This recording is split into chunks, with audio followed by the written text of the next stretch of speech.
What is going on, everyone? What's happening? Welcome on in to Coffee with Brodes. How are you all today on this Friday morning? I almost forgot what day it is. How is that possible on a Friday? I don't know. Here's what I do know, though. That's right, we got ourselves a little Wawa. That's right, we woke up a little early this morning, had ourselves a little morning, went to Wawa, 24-ouncer.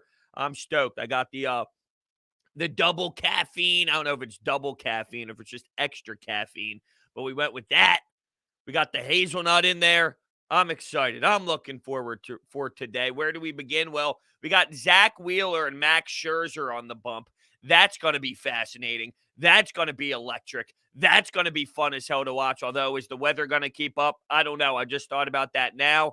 And I guess we might have to check in a little bit later on with our guy. And we haven't done this in a while, but it might be time to go to Glenn at some point here to check with Bowtie to see if we're even going to have a Phillies game later on. That would be pretty disappointing considering they have not been able to play in the last couple of days. Sixers and Joel Embiid. I'm nervous. I don't like this mentality of like, who cares? No. Your big man has its hair, but it's little. No. Your big man has a meniscus tear, but it might have been there before. No. Your big man, Joel Embiid, has a meniscus tear. That matters. And we'll get into that too, of course. Seems like everyone wants to start with the Lakers as if LeBron James automatically stinks at the sport of basketball because in his 18th year after having a regular season that was depleted by injuries for the first time ever in his career, and Anthony Davis is falling all over the floor and whatnot due to his circumstances, that he automatically stinks now. No, the Lakers didn't have it this year. Believe it or not, there's going to be a time where LeBron James isn't superhuman anymore, and it seems like we're at that point. Doesn't mean he stinks. Doesn't mean he has nothing left in the tank. Just this Lakers team wasn't very good this year, and that's okay. Doesn't make it where LeBron stinks. Michael Jordan has more first-round exits than LeBron James does. Just throwing it out there. We'll go to Logan with the $5 to kick things off. Morning, Brodes. How am I doing? I'm doing well, man. I got up this morning, which is always a good start to the day, getting up. I went to Wawa, got my fiance and myself a nice fat 24-ounce coffee. So that's always a great start. And I'm thinking, because this is one of the Fridays where I don't have too much to do after coffee with Brodes and before the Phillies game at 7. So I was thinking about rearranging my office, taking everything out of my office and then looking around me like, okay, can I rearrange? I like doing that. I like rearranging things. It freshens things up. Back when I was in college, we would rearrange our apartment living room over and over again just to change it up, put the TV in that corner, put it on that wall, put it on this wall. I'm thinking about maybe just like moving everything out and then kind of reassessing it. Maybe it would look the same to you guys, but it would feel fresh to me. I don't know. That's kind of where I'm at. But how are you doing, Logan? Thank you so much for the $5. I appreciate that. AD is soft. I don't think AD is soft. I think he's just battling legitimate injury. I mean, the guy continues to. It's clear when you fight through. At some point, like you got to get that thing fixed. And you constantly are playing banged up. It's just not healing. What he's trying to play through is not healing, and something else ends up happening because you're trying to, maneuver your body, and now you're hurting something else because you're trying to compensate for what's happening on your others. So it's crazy. But yeah, I don't think he's soft because of it. I think he's just banged up. This is what I don't like about this because, like, people are saying the same thing about Anthony Davis and they are Joel Embiid and all. It's like, it's their fault. It's their fault they keep getting injured. No, it's not. You're playing basketball. You're 7 foot. You're banging down low with other players. You're jumping up and down. You're running up and down the floor at 7 foot.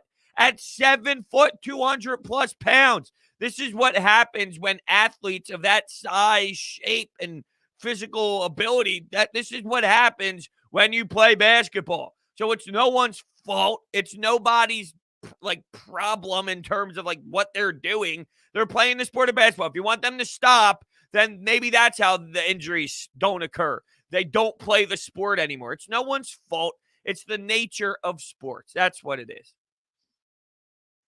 Nets fans saying they're going to beat the Bucks in 5, please. No. They're not going to beat them. First off, are there Nets fans? Really? Are there true Nets fans? Because I really find that hard to believe. It's people that just don't want to be Knicks fans, which, I mean, I guess I could appreciate if you're in New York City. It's like, screw the Knicks. I don't want to be a part of that. But come on. How many Nets fans are there really? It's hard to justify. I hope Shake averages 15. He's not going to play. He ain't going to play. He better not play. And if he does, he ain't playing enough to average 15. You're getting Tyrese Maxey to get those minutes. That's for damn sure. You ain't getting no Shake Milton giving you 15 points in the playoff series. Get the hell out of here. He's been horrendous.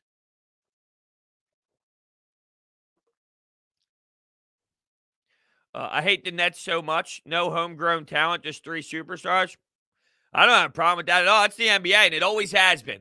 For all these people that, well, LeBron made it that way. What? That narrative is hilarious. Like, the Boston Celtics literally had a big 3. Back in the day, all these teams, the Lakers, like a big 3, having a lot of superstar talent is not something new. It's not something that this generation magically snapped their fingers and had. This is the NBA. Having a lot of talent on one team has always been a thing. Now, free agency and whatnot has changed things, and the salary cap has changed things, and things of that nature has changed things. But the mindset of having a lot of talent on one team and winning a championship has been an NBA thing forever. It really has. Oh, but LeBron did. Nope.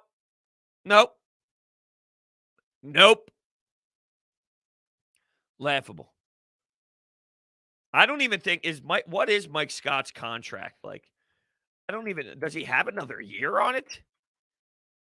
Why? Oh, no. Does he have another year on it? No, he's a free agent. Nope, he's a free agent. You don't got to worry about that. He's a free agent next season at the age of 33.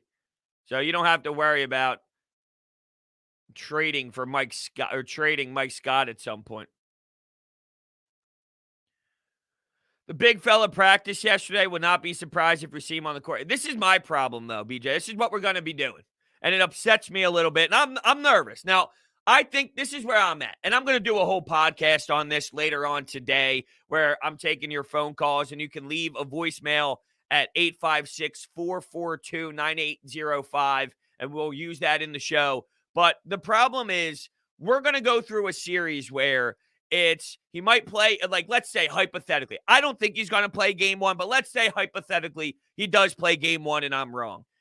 Then we don't know what the status is for game 2. Is he going to play? Is it game time decision? Is he going to be available? Is he not? Then they're going to see how the knee reacts. And then maybe he's playing game 2. Then maybe he sits game 2 and he plays game 3. And then game 3 was too much for his knee. He's sitting game 4. Now it's like he's basically questionable every game. And we did that the other playoff series. Remember 2 playoff series ago, we were waiting if he was questionable, if he was probable, if he was not going to play. We didn't know until about an hour before every game. We were waiting. That's going to suck. And that's going to legitimately blow that we're not going to know. And he's going to be questionable before every warm-up. He's got to take warm-ups to see how it reacts. That's what we're going to be told for every game. And the fact that we're sitting here again, it just pisses me off so much. And it's no one's fault. It's no one's fault. You can't blame the big man for trying to make a play at the rim. You can't blame anybody. It's just unfortunate. It happens to big men that play basketball. It happens to anyone who plays. But it's just annoying that we're going to be sitting here with the old questionable and let's see how it reacts to warm-ups before every single damn game. So I'm a little concerned. I think this series can go longer than people think it will. That doesn't mean I feel the Sixers are going to lose, because I don't. I just think it's going to be a longer series than we might have anticipated. And don't overlook this Hawks team. They're not elite, okay? But they're a good team. They're a good team. They're not elite. They're not polished, and they don't have a lot of experience. So that's something that gives me a little bit more hope. But I don't know what I'm getting out of Ben Simmons every night. You get a great Ben Simmons, you get a terrible Ben Simmons. You get a great Ben Simmons, you get a terrible Ben Simmons. Are you going to get the efficient Tobias Harris every night? He's been efficient more times than not, so I will give him credit. But what if he gives you that stinker? 7 to 24, 8 of 26. What if he gives you one of those nights? What if Seth Curry and Danny Green aren't giving you those games? What if Seth Curry isn't giving you 30, instead he's giving you 9? Clint Capella, Trae Young. I'm just saying, I don't think the Sixers are going to lose. I just think it's going to be harder than maybe some feel. I mean, I still see Sixers in 5 out there. Come on. Put some respect on Trae Young and the Hawks. Without the big man, this team doesn't operate the same way. We got $3 coming in from Logan Wright. How do I feel about the Flyers' new goalie signing? Nah, it's nothing. I mean, it's nothing in terms of any significance. Carter Hart is your franchise goalie, so they're just signing one of their Swedish shock. He played in the SHL, I believe, right? He played in the Sweden League. So I don't really have much opinion on it, to be honest with you, Logan, because I don't think it matters. Carter Hart is your guy. This doesn't really change that. This is just something for one of their systems, for one of their minor, for their minor league systems and whatnot. So I don't see it being anything significant. But thank you so much, Logan, for checking in on the Fly guys. I did not expect to go Flyers at all at any point. Mike Scott needs to leave. Do you really think we should be blaming LeBron's minor sprain he got 4 months ago for his lackluster performance?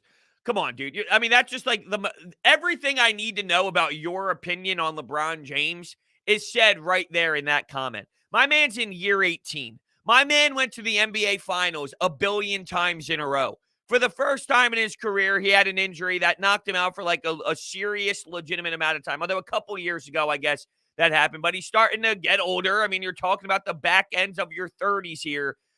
To hate on LeBron James from basketball perspective and start knocking – there were things that weren't the greatest in the world, all right? But come on now. Come on now. I mean, I think it's pretty obvious to recognize what's happening here. He's banged up. He's getting older. The team wasn't good. He did not have a good team, and he's not 27 anymore. At this age, he can't carry like he carried the Cavaliers to the NBA. He can't do that at this age, and that's okay. That's because he's getting to the normal age of being an older guy at the NBA level. That's okay. The fact that you expect him to tells me everything I need to know about how great LeBron was in his prime, that you actually expected that because of everything he showed previously in his career just shows you the dominance that he once had that you don't respect, that you don't appreciate, that you don't admire, and that you clearly don't even know about. I mean, you just like, you can't even comprehend it, obviously. But the fact that you subconsciously do, you won't admit it, but subconsciously you do, because you expected LeBron to carry that team. No, come on, he's not the GOAT. Okay. I love this. The other day, everyone acts like Michael Jordan never failed. It's crazy. Somewhere throughout history, this man just escaped all criticism of failing. Like he never got swept in the playoffs before. Like he's never lost before the NBA Finals. Like Scottie Pippen was an insanely massive to the success of Michael Jordan. Somehow through history, that's what happens when there's no social media. That's what happens when you just live in a different era. And it was a different style back in the 90s with it. But it's actually wild how this man of Michael Jordan has just escaped all flaw. Nothing bad. He's never had a bad game. What? Michael Jordan has had plenty of horrendous basketball games. I know it. But somehow, some way, he's just never had one. It's asinine.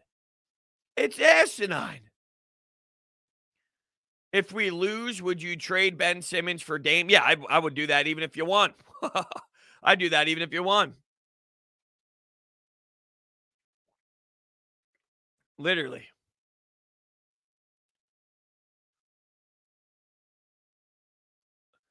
Michael Jordan got the rock stolen from him one time. One time? See, that's wrong. More than one time, but okay. And it made international news. The first time LeBron met Matisse, Thybulle stole it 3 times. So now, because Matisse Thybulle, like that's my point here. What are we expecting LeBron to never turn the basketball ever? We're expecting LeBron to never have a bad basketball game ever. Do you not understand basketball? Like what LeBron James has done over the fact that you feel that strongly about making sure that people feel that he's not the GOAT tells me everything I need to know about where he falls. And even if Michael Jordan is the best in your eyes, to act as if LeBron James isn't the closest thing we've ever seen to Michael Jordan, if you don't agree with that statement, well, then you are lost. You are clearly lost. If you think MJ is the GOAT of the GOAT of the GOATs, and that's fine. That's fine. That's not ridiculous to think that way. What's ridiculous, though, is to think that LeBron is not even close to that conversation because, quite frankly, he is. He is. Whether you like it or not, we are watching the most dominant player that we'll ever see in our lives.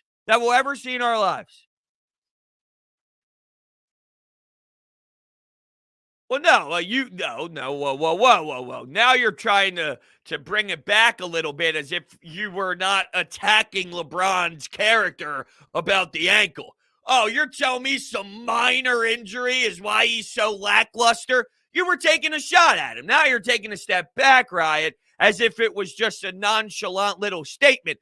You had your eyes set. You had a mindset with that comment. You weren't just nonchalantly throwing it out there. It had eyes. It had eyes. It had eyes. I obviously thought he was going to carry him because he's LeBron. Well, I mean, I think at some point, though, we got to recognize that he's not 31 anymore. He's not 30 anymore. And this is what happens. We don't know the severity of the sprain. And not only that, it's like he hasn't played for how long? And then, oh, by the way, here's the playoffs. Go. Well, guess what? We're human beings. To expect to miss all that time and then randomly snap your fingers and just be in the best form, be in the best playoff shape, be in the best mentality, be in the best of it. Yeah, he's LeBron and he's special, but at some point you're getting a little bit of reality too. A little bit of a reality as well. Yep, there you go. You also good point. You win the championship and you have very limited time to get back in action, right? Very limited time to get back into things.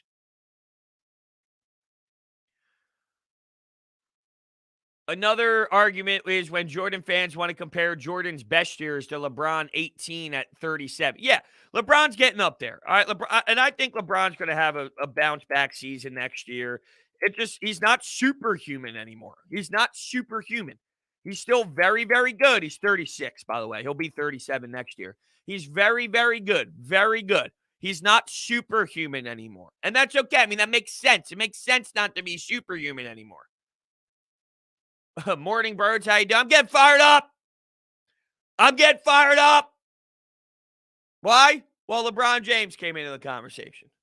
LeBron James' topic came up. Once in a blue moon, as if it's not once a week. LeBron James gets thrown in there.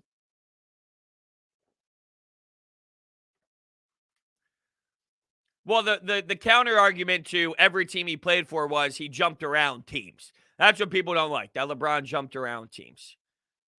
But LeBron, like to act as if LeBron was not a major part of winning those championships.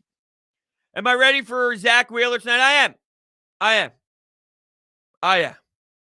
am ready for Wheeler tonight. Although, I think it's time, right? I mean, we teased this a little bit, but it's time to check the weather. All right, it's time to check our weather report. And let's give it a whirl. You're in Philadelphia, Pennsylvania. It's gonna have some thunderstorms all day long.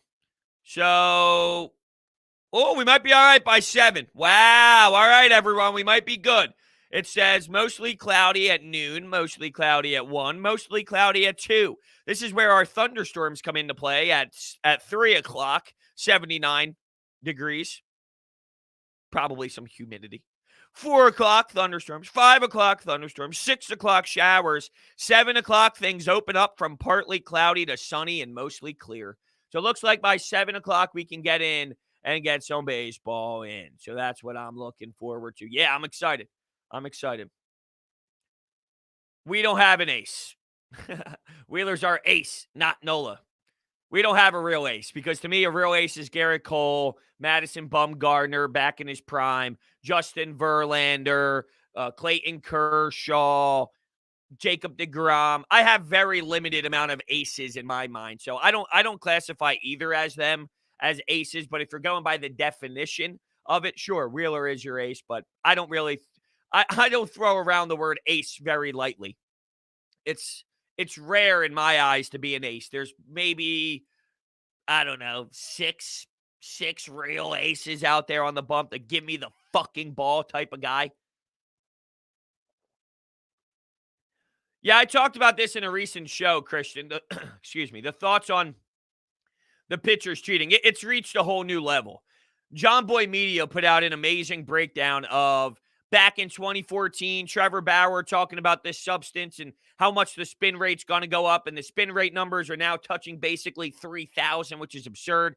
And you're basically creating like this. They have like a pot almost, and they're boiling this substance and they're making it super sticky. It's not like the old days where you just have a little here and there of just minor things that you're using on your fingertips to get better grip. They now have it where it's basically glue and the baseball sticks to your fingers and the seams are sticking to your fingertips until the very last second. And the spin rate is ridiculous. So people want to talk about all these strikeouts and baseball having a problem because of the approach to the plate.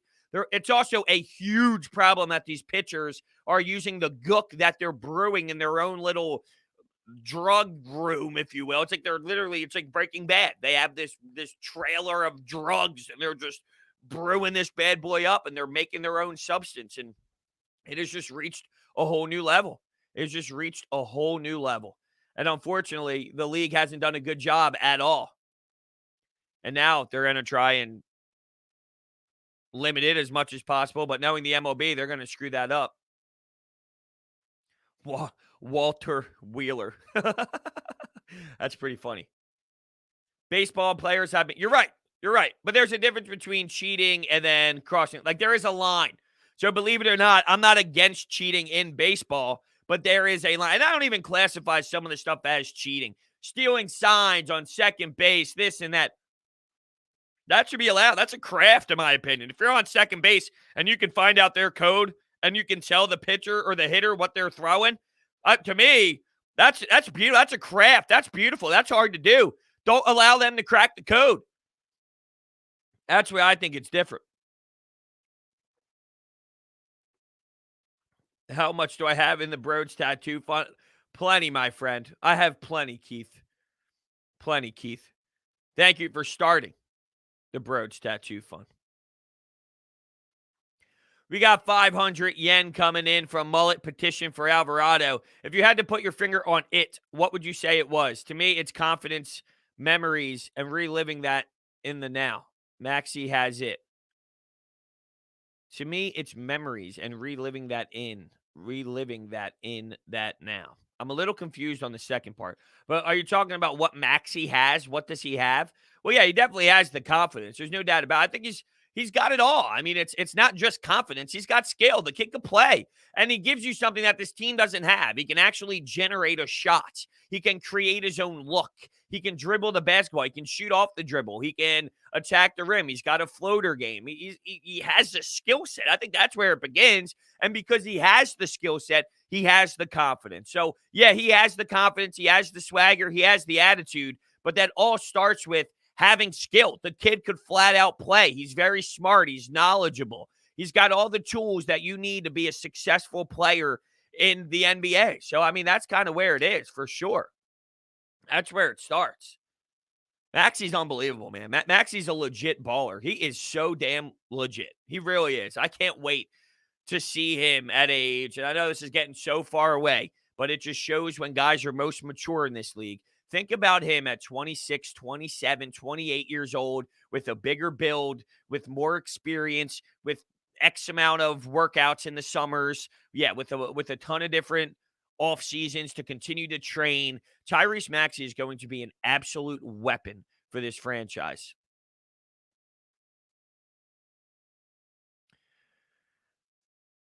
If my grandfather saw what baseball now, he would vomit. See, I don't have that much of a problem with baseball. I think people complain and bitch more than they should. And that's coming from me. You know how many times people say, Brodes, you bitch about everything? Well, guess what? How about you? No, I'm not saying you specifically. I'm just saying in general. How about you relax a little bit on the baseball thing? Because baseball is still great. Phillies suck. Phillies suck. If you watch around the league, if you watch the Padres, if you watch the Dodgers, if you watch the Red Sox, if you watch the Rays, if you watch these other teams that are good, it doesn't matter about the strikeouts because they're scoring 8 runs. They're scoring 6 runs. They're giving you 4 homers. They're giving you 7 runs. They're playing good defense. The Phillies blow. The Phillies are not fun to watch. Phillies baseball is not entertaining. Baseball is entertaining, though, and that's the difference. So because the Phillies play a certain way, because the Phillies strike out a certain amount, because the Phillies don't have fun offense, that doesn't mean baseball sucks. It means the Phillies suck, and that's a big difference. Yeah, but it's not about that. That just means you don't like baseball. If your problem is you don't like baseball because it's slow, then you just don't like baseball. Because baseball has always been slow. Baseball has always been a slower sport. It shouldn't be the speed.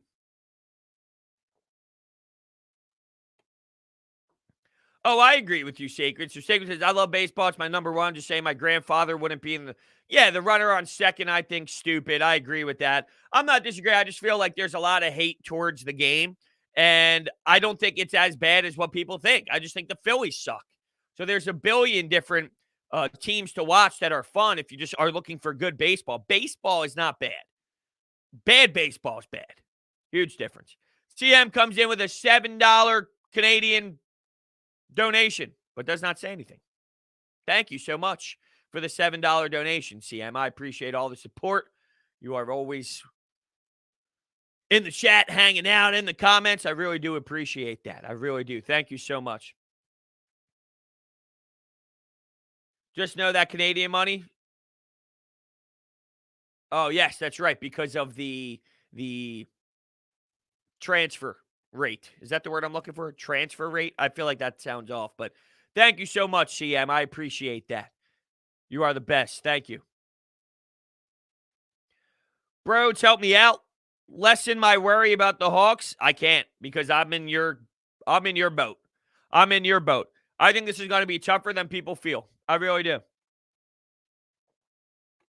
Exchange rate. That's the word I'm looking for. Exchange rate. Yes. But yeah, I think that it's going to I think it's going to be a battle. I think it's going to be tough. And I don't think it's going to be as easy as what people think it's going to be. The Hawks, give them some respect. They're not elite, but give them some respect. I'm chasing some winning. All right. I'm chasing some winning basketball this upcoming series. And it's no surprise that I love winning. I'll never forget watching the Sixers complete the victory against the Wizards to take the next stride in their playoff run. They don't play tonight, but I'm still chasing that feeling. And luckily, I get that because of Deal Dash, the online shopping platform that is actually fun. Deal Dash is the longest running penny auction website and app around. Too good to be true? You bet it is. I've seen a car sold for $900 and a brand new television for less than $2. Do not be a loser. Stop paying full retail price for the things you want and get on Deal Dash.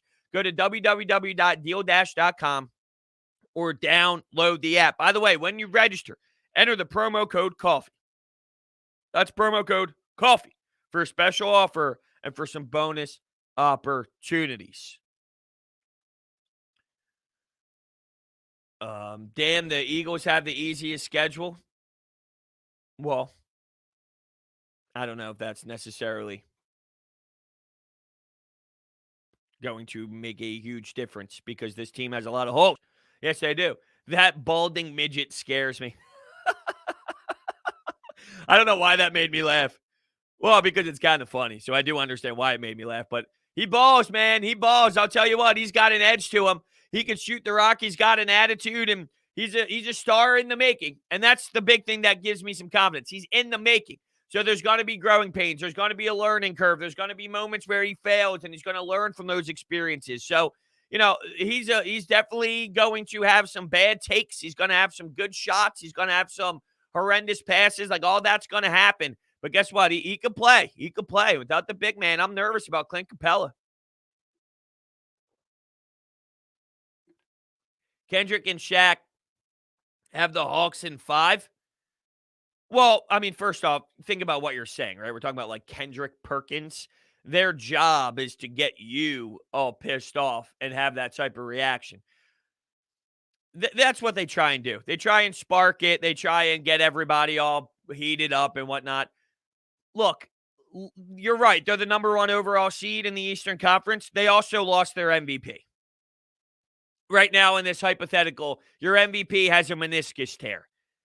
You're not the number 1 seed without Joel Embiid. You're more closer to a 4 seed than you are a 1 seed. That's reality. That's not even debatable. You are not a 1 seed if Joel Embiid is not there. You are closer to a 4 seed.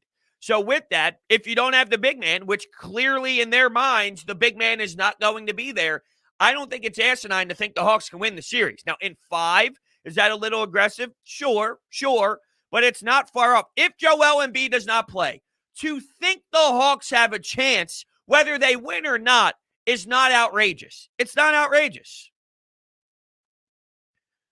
The sports psychology of your memories, the yips versus flow, is somewhere in there.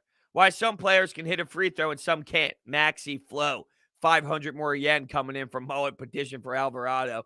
Yes, he does not have the yips. I can tell you that for free. I love when he comes around the screen and he's in that soft pocket area, which in the Brett Brown era, you would have a lot of drop coverage and you would force players to take that shot because analytically, it's something you'll live with. A mid-range jumper, you're not forcing them to take a 3. They're not getting close to the rack. It's sort of like, hey, if there's any shot on the floor, we'll be willing to give anybody. It's a mid-range jumper because analytically, it's just not the highest percentage shot and it doesn't score you the most points. So, with that being said, you come around the pick and he takes that mid-range J, but his legs are somewhat like, I don't know how to explain it, but his legs are somewhat, his front leg is out in front of the second leg and he's guiding it in almost. It's sort of like when you bowl and you start moving your body because you want the ball to go left, so you move your body left. I feel when he shoots the jumper and he keeps his legs out, he's almost doing the same thing, even though it's not even close to the same thing. So maybe not, but yeah, who knows?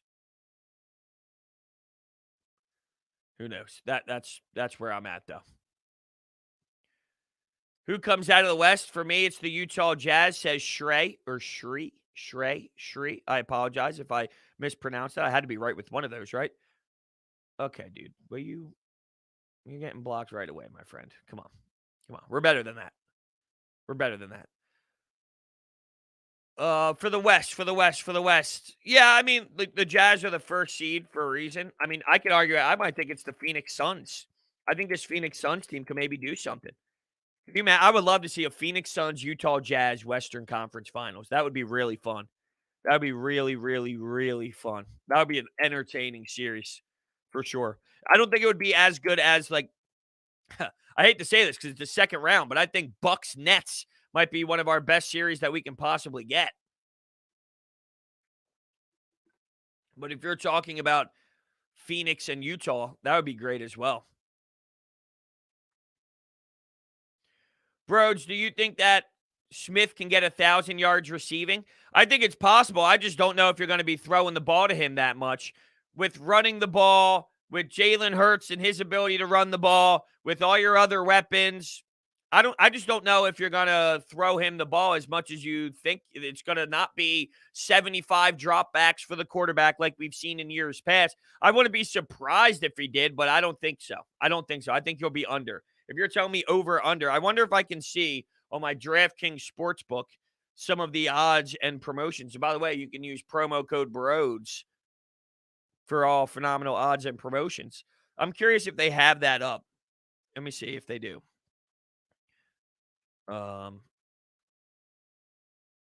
Receiving yards over under.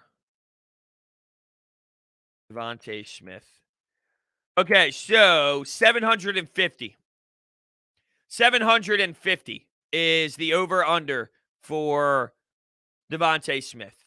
And keep in mind, the Eagles' rookie record for receiving yards is 912 by Deshaun Jackson. So to answer your question, is it possible? Sure, it's possible. Do I think it's going to happen? No. 750.5 is his over-under for passes. So, no. Do I sports bet? Of course. DraftKings Sportsbook. Promo code Brodes. I'm not one of those degenerates. I'll tell you that. I'm definitely not one of those degenerates. But I choose wisely. I pick and choose my moments. That's all. I pick and choose my moments. The injury gods are never on Philadelphia's side, says Donovan. See, the thing is, I feel like everyone, over the last few weeks, every fan base, why us? Why us? No one likes us. Injuries this, injuries that.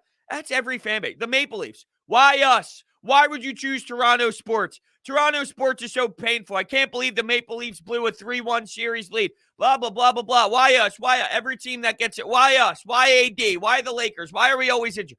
Every team says that. Why? Because there's one champion. There's one champion every year. So I just feel every team, every city, because all of them lose except for one. Why us? Why us? Why this? Why that to my team? Well, it happens to every team except for one. Every team. Yeah, that Brad Marchand goal last night was ridiculous. He was just throwing pucks on net. There's no denying it. He came down the left wall. Charlie McAvoy had how much time and space to just skate the puck up all the way from the defensive zone to the far blue? Just gave it to Marchand, went off for a change, and he threw a puck on net, which is just what you need to do. And he picked that corner, though. It's crazy. I mean, I know he was just trying to throw a puck on net, but my God, that thing hit perfect elbow, you know? And he knew that was happening. That wasn't by accident. He knew that was happening. Okay, let me just my lord, it's a lateral, which is also small. He don't need surgery. You all need to relax. It's also outside, not in the middle of this. Dude, with all due respect, Christopher, I'm not going to say that, well, a YouTube comment told me that because he doesn't need surgery, I shouldn't worry about any sort of small meniscus tear. You know, with all due respect. And I appreciate you coming in here and we're talking Sixers and all, but no YouTube comment is going to give me my medical advice, right? I've listened to doctors speak on the radio about this. I've listened to legitimate sports doctors in the area talk about Joel Embiid's injury. There is some concern there. There is some concern. It doesn't automatically mean that it's going to happen, the worst case scenario, but to act as if there's no concern because, well, it's lateral and it's small. No, it's a meniscus tear. So there is something to it, and it can get worse, and you can make it bigger of a tear by playing on it. So there is some concern. With all due respect, I don't get my medical advice from YouTube. You know? And I appreciate us having some conversation, but I'm not going to relax because someone tries telling me that it's not that big of a deal. I'm listening to doctors say, doctors who've worked in this city, worked with the teams, there's something to it. Now, it's if you're thinking of meniscus tears, it's on the better side. So if you're looking at a list of how bad a meniscus tear can be, it's clearly on the not as bad as the worst possible possibility. But come on. Come on. Yeah, I've seen all sorts of I've seen, the problem is I've heard or heard 4 or 5 different things. It could be this, it could be that, it could be that. Right, we don't know. It can be where it tears and gets worse. It can be where he plays through the pain and he's got to make sure that he does all the right things to make the swelling go down. It could be this and it'll be 75%. It could be that. We don't know. One knee tweak and we could be talking about a legitimate tear. One fall, we could be talking about one thing. One jump up for a block, we could be talking about another thing. There's so many ways for this to play out, but he has a meniscus tear, and that's going to impact his play, whether it's to the top, or to the worst possible possibility or not. After what happened to AD, Embiid needs to take his time. Next baller up. Well, guess what? The next baller up mentality might be the difference in you winning or losing a playoff series. That's the problem. No. Doctors are always negative. No. They're just giving you the news that you don't want to hear. They're not negative. They're telling you the information that sucks. That's their job. Yeah, Joel Embiid's meniscus is torn. That's not, well, they're always negative. They're giving you the information. You just don't want to hear that.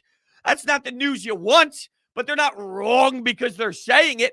You know, no one goes to them. You know what I want to do? I want to go to the doctor today and get some bad information. When you go to the doctors, you're probably in the in the wrong spot. You don't want to be there. Yeah, right. Carmen says doctors tell you the truth. Exactly. It's just information you don't want to hear. That's so funny. That's so funny. That is really funny. Um,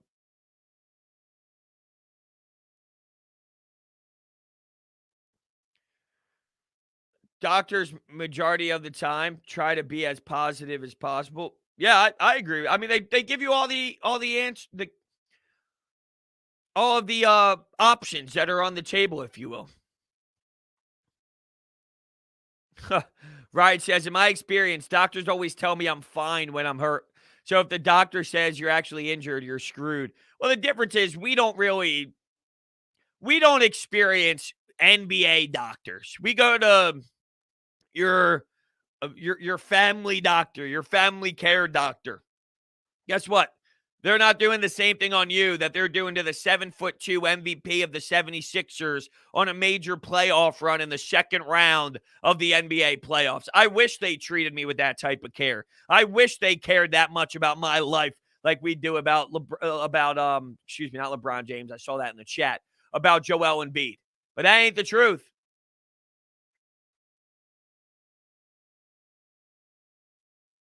I mean, there's nothing you can do about like teaching how to land. You're 7'2" when you're going up. I hate this narrative that it's Joel Embiid's problem for going to the rim or for landing this way, landing that way.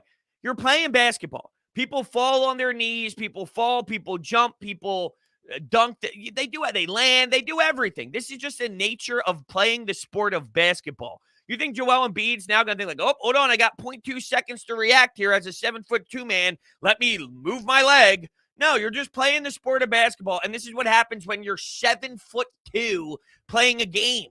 Playing a game. I don't like this narrative that it's Joel Embiid's. It's the same thing that happened with Carson Wentz.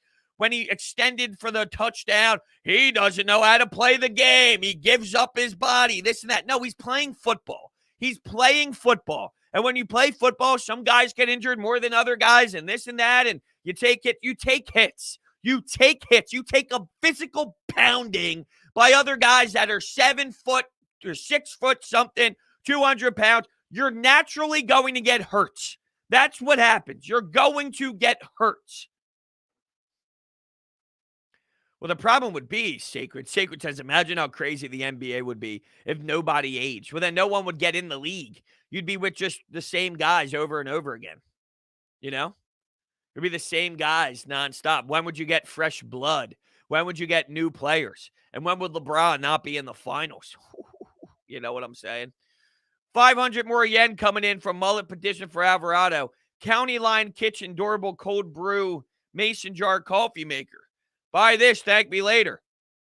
Coffee magic to enjoy down the shore. My God, all right. We'll have to check some things out for sure. See, I have like an upgraded Ninja that has cold brew options. I got iced coffee, cold brew, regular. I got bold if I want it to be more rich, which I normally do use because I like when my coffee takes a tastes a bit more rich for sure. But yeah, my Ninja might have something that allows that to pop just the same way. But I'm not against trying anything. I talked about rearranging my office. One of the things I really want to do, although I don't think I'm going to be able to do it right now, is I want to have my coffee machines and everything down here.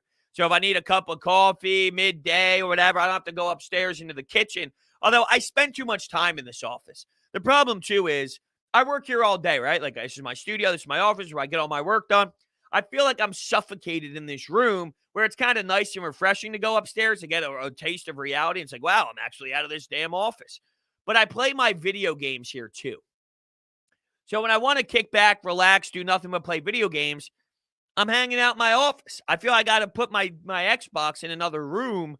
So it feels like I'm not at work. I feel like I'm always constantly at work, which I am. Crazy. In my personal opinion, we are all slowly evolving into giant coffee filters as human beings. Are we talking about like as society? We're becoming coffee filters? I don't know what that means. The Sixers might need another star who can carry the load with Simmons not being an effective number 2 scorer and Embiid regularly being injured. Well, yeah, and then the problem is the financial stuff, right? So I was never big on the whole financial thing. Ben Simmons, he's making this. The more and more you process it, everyone's like, well, Draymond Green this, Draymond Green that. He's just a version of Draymond Green. And then the people would be like, well, there's a reason why Draymond Green was very important to that playoff run. And there's no doubt about it. Draymond Green, I'm looking at some contract stuff here just because Ben Simmons is making right now $30 million. It'll be $40 million in a couple of years. 30, 33, 35, 37, 40. So we know he's got the big time contract. Draymond Green's making in the 20s. That's significantly different. And I wonder what it was before that.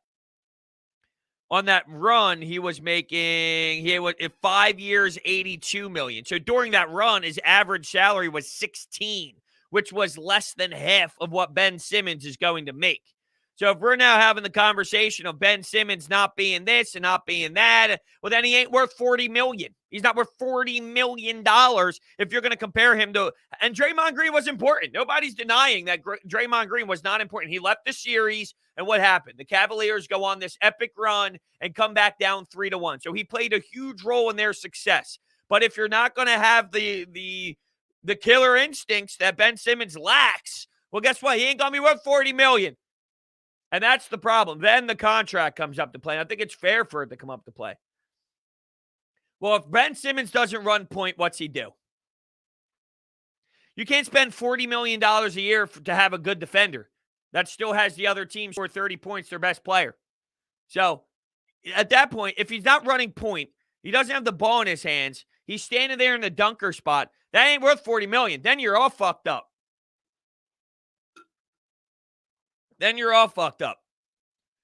For real. The only difference is Ben was a number 1 pick. Draymond was a second-round pick, so Ben shouldn't be another Draymond. Ben is better than Draymond Green, okay? Ben is better than Draymond Green. He facilitates better. He's an all-around better talent than Draymond Green is, all right? He can guard 1 through 5. There's a whole nother layer to Ben Simmons. But the point is, $40 million is a big deal if you're not going to have that. Like that affects what you can put around Ben and Joel.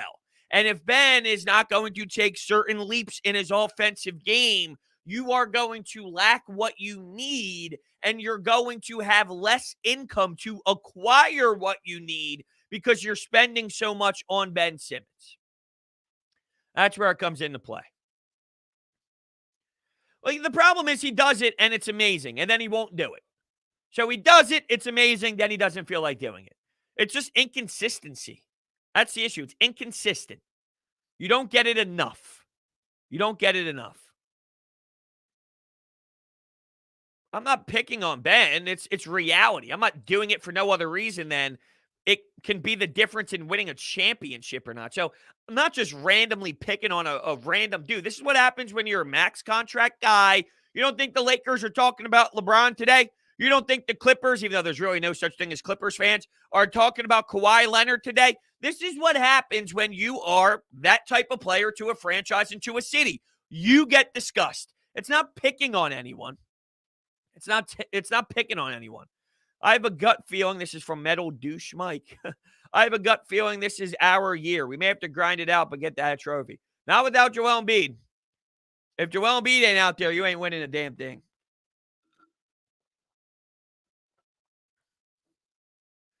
I honestly don't think Ben is worth the contract. I agree. I don't think he's worth if this is the Ben Simmons you get, he's not worth the $30 to $40 million you're spending each year. But unfortunately, this league gives Ben Simmons that. No matter what team has Ben Simmons is going to give him that. So unfortunately, the way the league is, unfortunately for us, fortunately for him, the way that the league is, this is what he set up to make. So I don't think that the Sixers did anything different than any other organization would. I don't know if this is a Sixers problem, although, if you're the Sixers, you think, I'm not putting myself in a hole, but you also drafted Ben Simmons, and you're not just going to let Ben Simmons leave and this and that or trade him or whatnot so early in his career. But this is the era that we're in. Players like Ben Simmons make that much money. So it's not the Sixers' fault. It's really the NBA's fault for allowing a player like Ben Simmons even be in that position. But that's what it is. Ben Simmons' best is the best player in the NBA. Ben Simmons' worst is the worst player in the NBA. To a degree, obviously, that's to an extreme, but it does make sense. And that's why the haters and the lovers, and that's why we're in this predicament as a city, which I understand what you're saying. And yes, not literally, but that is sort of the idea behind the two. And that's why you have frustrated fans, and that's why you have fans that support it. It does. If Ben didn't change shooting hands as a kid, he could be a 6'10 Steph Curry. I don't think he was ever a shooter because he just doesn't have that touch. But yeah, it's crazy. If you win the finals without Embiid, you need to see 40 plus from Harris and 20 plus from Ben and Knight. That would never happen. Never, ever, ever happen. You're not winning a championship without Joel Embiid. And this isn't the same thing as Nick Foles and Carson Wentz. And no. You're talking about a 7-game series, not a 1-game playoff run. It's a 7-game series. The difference is Nick Foles, that could have been 1 out of 100, right? 1 out of 100 times. It just happened where that one game was the game that he outdueled Tom Brady. If you had to play Tom Brady 7 times, guess what? The Eagles ain't winning that Super Bowl with Nick Foles. This is the NBA. It's a 7-game series. Now, it's more open than it's ever been. It's not like there's a LeBron James this year that's going to cruise through. But there ain't no damn way this team wins a title without Joel Embiid. How much of the Sixers miss Jimmy Butler? Am I missing something? Am I missing something? The man that got swept in the first round? If you look at Tobias's numbers this year, right? Tobias is giving you, if not better than Jimmy Butler. He's giving you everything you needed. So, I don't know. What am I missing here? Am I missing something? Just looking at the stats, and stats are different, obviously, because Jimmy Butler averaged 21 points this year, 21 and a half. Tobias averaged 19 and a half with 7 rebounds and 3.5 assists. Jimmy Butler averaged 21, 7, and 7, but a different role, right? These players are playing different roles. Jimmy Butler is more of the guy for the Miami Heat, while with the Sixers, Tobias Harris is playing that role off the ball, the stretch four. What am I missing here? I mean, I would have been okay with Jimmy Butler. I'm not acting as if Jimmy Butler being here would have been a disaster and would have been a horrible thing. All I'm saying is what Tobias Harris has provided, nothing made me feel, you know what? We really miss out on Jimmy Butler this season. Tobias Harris has been anything, if not way more than what I would have expected this season. And I'm proud of the turnaround that he's had for sure. But no, nothing's crossed my mind Jimmy Butler-wise at all. At all. George Hill is going to keep sinking threes in the exact moment we need someone to. Well, that's why you got him. That's why you got him. He's not flashy, he doesn't pop. It's not anything overwhelming. It's simple. It's veteran. It's presence. It's experience. It's understanding the moment. It's the little things for a player like George Hill. And that's why the acquisition was so important. Very big. Very big George Hill acquisition. There were some underwhelmed fans. Really? Only George Hill? And then we barely saw him because of the injury with the hand. And it's like, relax. He'll be okay. I promise he'll be okay. And he was. Tobias went from one of our most inconsistent players last year to now one of our most consistent. You're right. And kudos to him for making that happen. Doc Rivers helped out as well, but I don't know if Tobias gets enough praise. So many people tie it to Doc Rivers, and Doc has a role in it. How about good for you, Tobias? Really, good for you, because that's not easy to do. That's not easy to do. If Matisse Thybulle can get us a high 3-point percentage with high efficiency, he can guard 1 through 3. Oh, baby. Well, yeah. I mean, if if he produces an offensive game, is basically what you're saying, of course. If Matisse Thybulle can shoot, if Matisse Thybulle can space the floor with that type of lethal defense, you're talking about a player that you can't take off the floor. You're talking about a piece that is insane. You're talking about like a Kawhi Leonard in his prime, basically, because Kawhi Leonard came into the league being a freak that would defend everybody and shut everybody down. And then now you're adding a three-point game to him. Yeah, I guess the Danny Green is a better comparison than a guy like Kawhi Leonard because he would be more camping out than anything else. But yeah, Danny Green, if not even better, because it depends. The three-point shooting wouldn't be as lethal, I'd imagine, but the defense would be way more intense because he gets all those steals and all those blocks and all. But yeah, I like the Danny Green comparison more than the Kawhi one. He's got to work. He's got to work. The shot's not broken. It's not a broken look. The form isn't disgusting. It's about consistency. It's about confidence. And I'm imagining that he's putting up 10 billion shots a day, and he will be. Who's more inconsistent, Ben Simmons or NHL player safety? Yeah, it's pretty funny. Probably Ben Simmons, though. I hate to say it. I hate that to be my answer, but it's probably Benjamin Simmons. Or I just care more about that. I'm more frustrated about that. That pisses me off more, so I'm naturally going to say that. Did I see that Shaq says Hawks and 5? Yeah, I don't know why that gets people all upset. The point of some of these media members is to say outrageous things, right? Say outrageous things. That's what we're getting here. We're getting outrageous things. Let's see here. What's happening? Getting random text messages. But if Embiid's not there, don't rule out the Hawks winning the series. If Embiid's not there, the Hawks do have a chance. They do have a chance. It's not automatic the Sixers win without Embiid. What they did in the Wizards series in Game 5 without Embiid, that was great, and they stepped up, and everyone had their role. Maxey, Ben, getting a triple-double at the center position. All these guys, they played hard, and they earned that win in Game 5. But a lot of things went right. What happens if one thing goes wrong? My point is, I don't think they're going to play how they played in Game 5 every single game without the big man. So it's not going to look that pretty, that gorgeous like it did in the second half. And keep in mind, it wasn't that way all game long. I thought the first half was rusty, clunky, and it felt like there was a lot of pressure on the team. They got into the groove of the game, and then things sort of exploded into their favor, which happened because of their work ethic. I'm not acting as if they weren't the reason why that happened.